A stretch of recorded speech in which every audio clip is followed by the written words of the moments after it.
My name is Andrew Thomson. I'm a Sales and Business Development Director at Fluor in our Amsterdam office.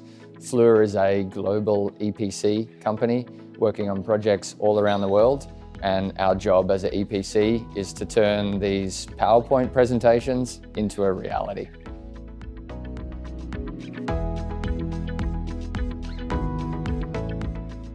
This is my first time at PRC conference.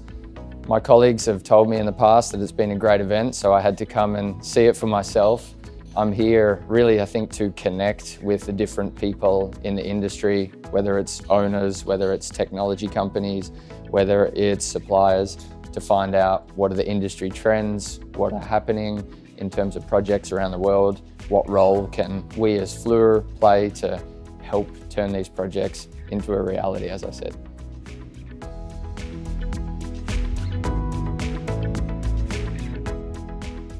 It's a big challenge for the industry, especially in Europe. We have a lot of refineries, older refineries that need to decarbonise, that need to produce new products for the world. Sustainable aviation fuels, of course. We now have demands by the EU of certain percentages that we need to meet. And the front runners are always going to have a challenge. They might want to capture the market, but the costs of producing these new sustainable fuels are potentially higher. And then how do you pass that down to the customers, us? Are we willing to pay more for these fuels? So it is a big challenge. I see our customers thinking about how they can repurpose their existing assets. Fluor is currently doing some of those projects, such as one interesting project in Sweden. So there's lots of different approaches you can do. You can also look at building a new standalone facility to produce sustainable fuels, but then that's a significant investment. And there's lots of different technologies out there, some with different technology readiness levels. So clients need to make a decision where they invest, what technologies they are willing to trust, and hopefully come up with a solution for their projects.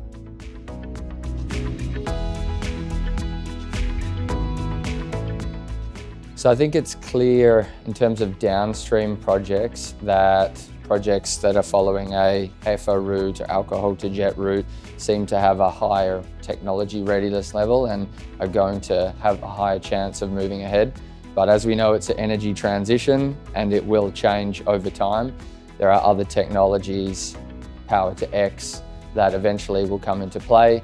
But again, that depends on the maturity of the technology.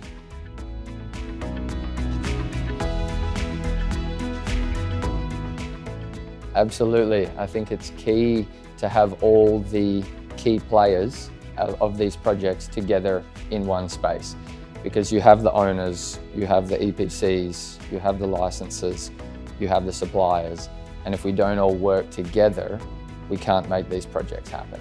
And I think that's the best thing about these conferences, is it facilitates that conversation. And I had a number of different interesting talks with people here about topics that I didn't even think of before, how we can not only reduce CAPEX of a facility, but how we can also reduce OPEX.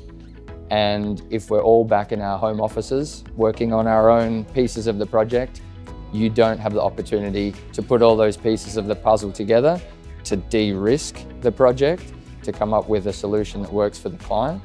And if those conversations don't happen, then these projects don't happen. And I think that's the great thing. We can come here, we can challenge each other, think of different ways of working together, get past that FID hurdle, which is always the biggest challenge. And as I said, make these projects happen rather than stay as a PowerPoint presentation. We all want to see these projects succeed.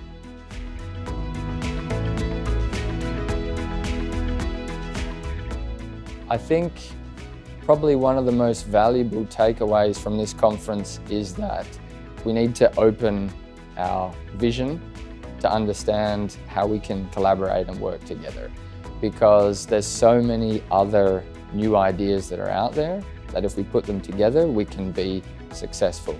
So one company that was able to reduce the OPEX of green hydrogen operation, reduce the OPEX for electrolyzers.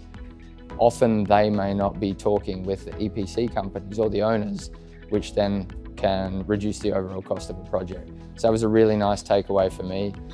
I also very much enjoyed the presentations with the drones.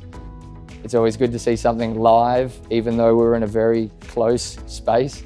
I had a bit of safety concerns with this huge drone in front of me, but just seeing new technologies like that in action is also really cool.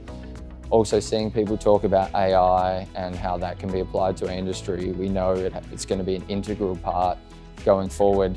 But again, how do all of these technologies and new ideas come together to improve the chances of a project's going ahead? That was probably an exciting thing for me.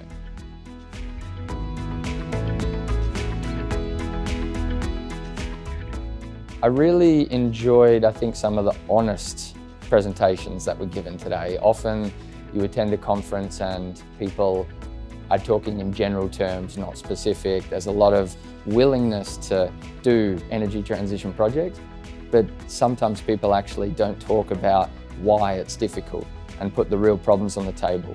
So I heard from one of the other EPC companies talking about how you can properly share the risk without adding unnecessary contingency that then kills the business case of the project.